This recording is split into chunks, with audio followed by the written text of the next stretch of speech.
क्या भारत और नेपाल का खुला बॉर्डर अब अंतर्राष्ट्रीय अपराधियों, जासूसों और अवैध रूप से रहने वाले विदेशी नागरिकों के लिए सबसे सेफ स्टेप रूट यानी भागने का रास्ता बनता जा रहा है। जरा सोचिए, हजारों मील दूर उज्बेकिस्तान की एक महिला भारत आती है। करीब 1 साल तक देश की आर्थिक राजधानी मुंबई में नाम और पहचान बदलकर ऐशो आराम से रहती है। यहाँ तक कि वो भारत का सबसे अहम डिजिटल पहचान पत्र यानी आधार कार्ड भी फर्जी तरीके से बनवा लेती है। और जब उसका मन भर जाता है या शायद उसका काम पूरा हो जाता है तो वो चुपके से नेपाल बॉर्डर के रास्ते रफू चक्कर होने की कोशिश करती है। लेकिन कहानी का असली सस्पेंस तो यहाँ से शुरू होता है।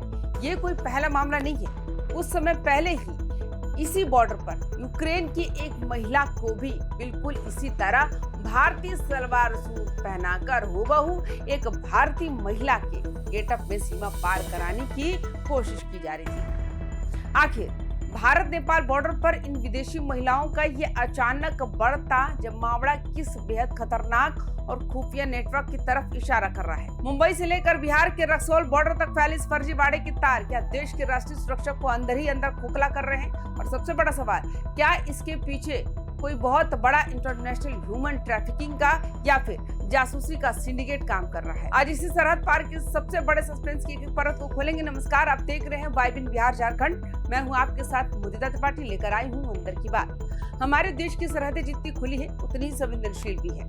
रक्सौल बॉर्डर पर हाल ही में जो कार्रवाई हुई उसने देश की सुरक्षा और खुफिया एजेंसियों के कान खड़े कर दिए। तारीख थी 16 जुलाई 2026।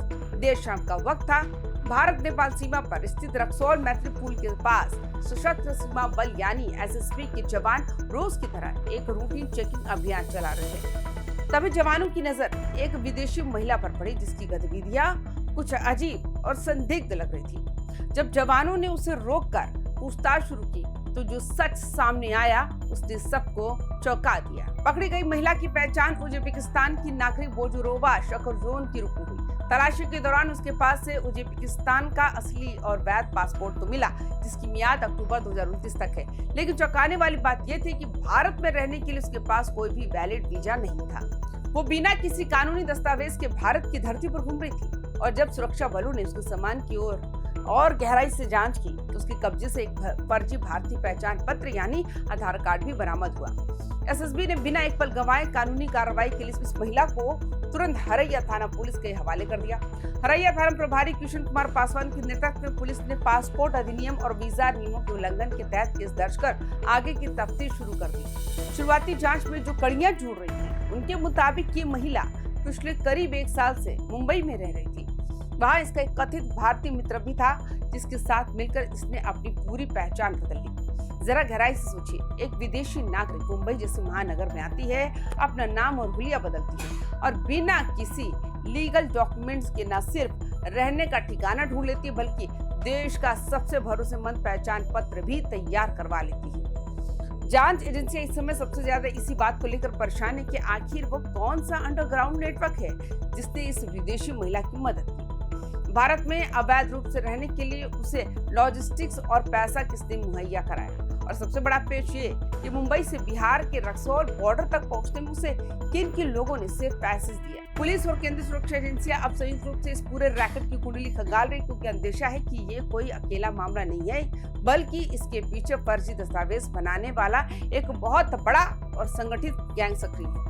जैसा कि हमने शुरुआत में भी कहा था कि ये कोई इकलौती घटना नहीं है। इससे पहले भी भारत नेपाल सीमा पर सुरक्षा एजेंसियों ने एक यूक्रेन की महिला को भी धर दबोचा था। उस मामले का जो सबसे हैरान करने वाला पहलू था वो था उसका गेटअप। वो महिला बाकायदा भारतीय सलवार सूट पहनकर सिर पर पल्लू रखकर बॉर्डर पार करने की फिराक में थी ताकि दूर से देखने पर किसी को शक न हो कि वो एक विदेशी नागरिक है।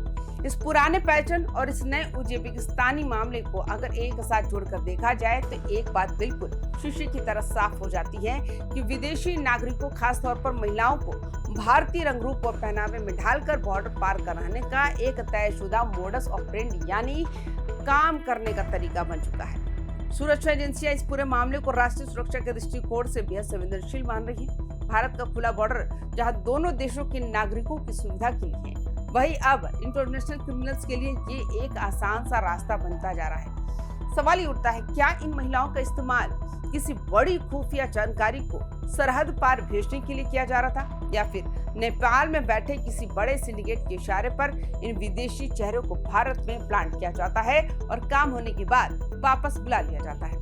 अब सबसे बड़ा सवाल ये उठता है कि इस पूरे खुलासे के बाद अब आगे क्या होने वाला है।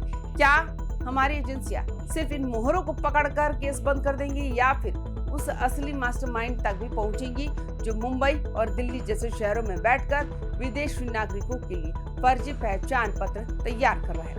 राजनीति और सुरक्षा मामलों के जानकार मानते हैं कि जब तक स्थानीय स्तर पर दलालों और भ्रष्टकर्मियों को पूरी तरह से नेस्तनाबूद नहीं किया जाएगा, तब तक सरहद पर ऐसी घुसपैठ और फरारी को रोकना नामुमकिन होगा।